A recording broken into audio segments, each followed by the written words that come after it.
Howdy, I'm Grey Pilgrim. This video is sort of a bit of a rant and a bit of a historical stuff. Oh, let's see here. How do we get this over here? Oh, like that. Can you see me? Howdy. What you see out in front of you here is a bunch of stuff. Well,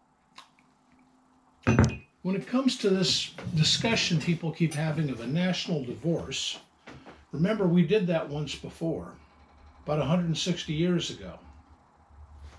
This rifle, it's an 1860s vintage Springfield.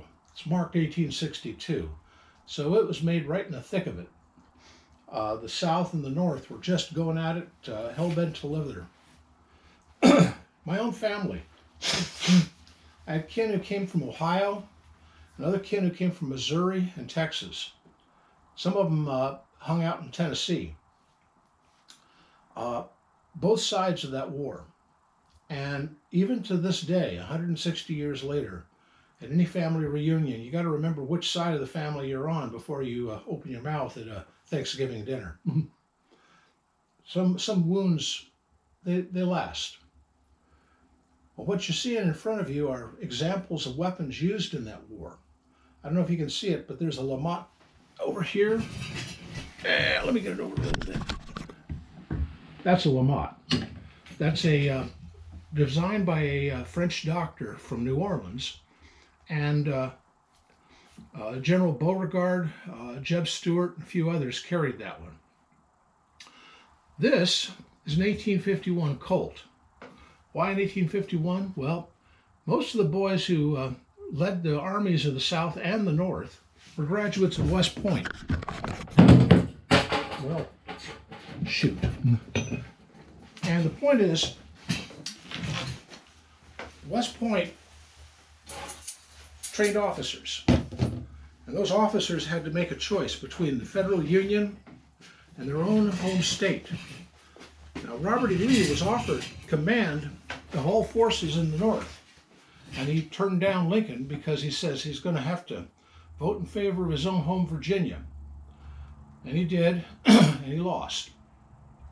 Well, he also had an 1851 Colt. A lot of the officers there at West Point, they'd do a batch order from Colt and get that particular revolver. So most of them on both sides had that particular revolver in their holster on their belt. Later on in the war, the Union had this, the 1860 Colt in 44. Not many of these showed up in the South because, well, they had the blockade going on. This is a Civil War vintage bugle, and this is an NCO's sword, which will have to stand in for the traditional swords used at the time. This is a Marine Corps. Well, these weapons represent both sides of the war, and in both sides used, like the Springfield. I'm pretty sure this was a battlefield pickup, and the reason I'm sure of that is that it doesn't have a rear sight. The Confederates like to drift out the rear sight and just sight along the barrel itself.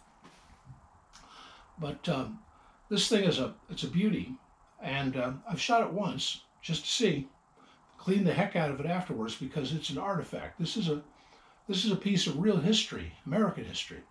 Most of these rest are facsimiles, but that's not. That's the real McCoy.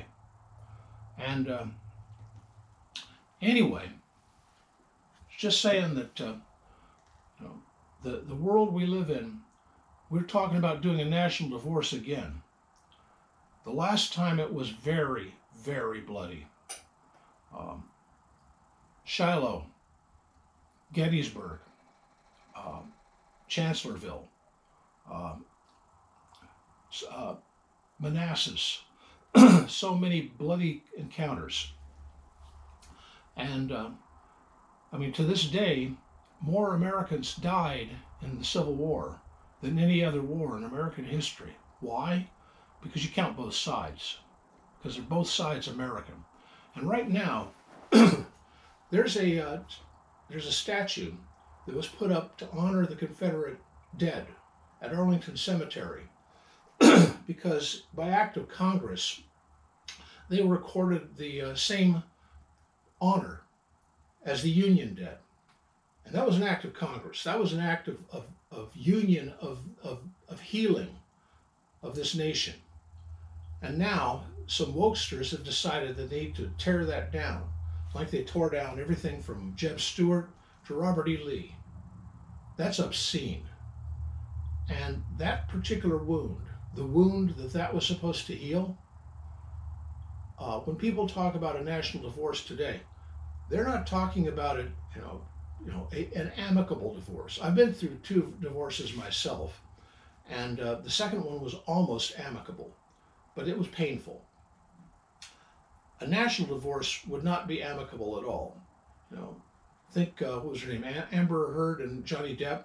That kind of divorce. An awful thing. I don't want any part of it. I'm gonna live up here in my hills. I'm gonna collect guns. I'm gonna talk about it as long as I can on this YouTube thing and other video systems. And I'm gonna be doing what I normally do. I'm cooking. I'm growing crops out in my garden in season. Right now I'm chopping wood a lot, but I just can't see what's going on in this world as leading to accomplishing anything really good. Anyway, it's not exactly a rant. It's sort of a I don't know, an epilogue. I'm saying because our country is going to heck in a handbasket, and I just don't like it. I don't like it at all. When you lose sight of honor, dignity, God, country, you lose it all. And the left seems to want to lose it all.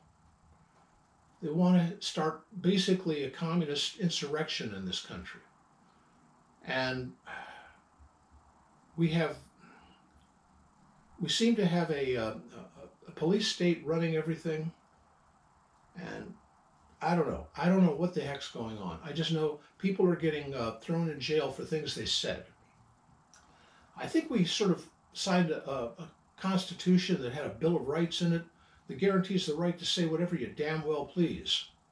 Yeah, you could get sued for libel, but that's an individual thing.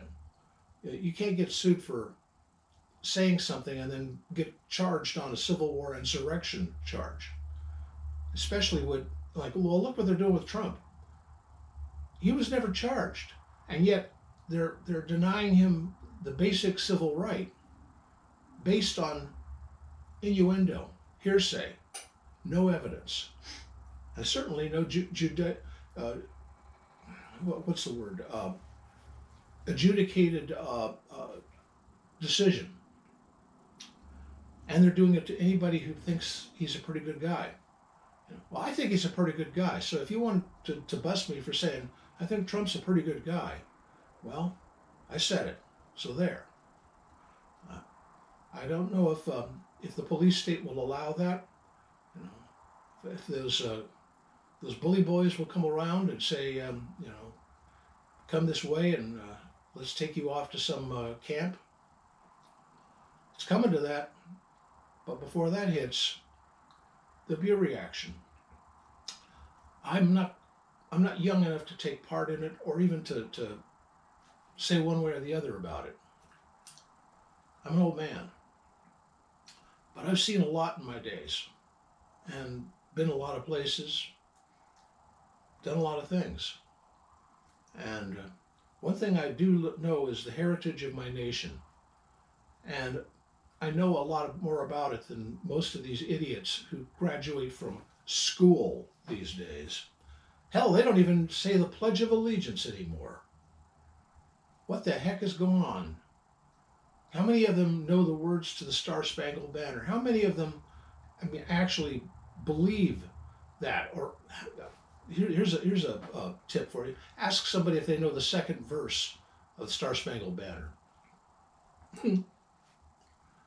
Anyway, that's my what is it, after Christmas year-end summation of the nation today. It's not exactly a rant. Something I just wanted to say. You know, I'm afraid the South, and it isn't just the South now, is to rise again. Happy trails.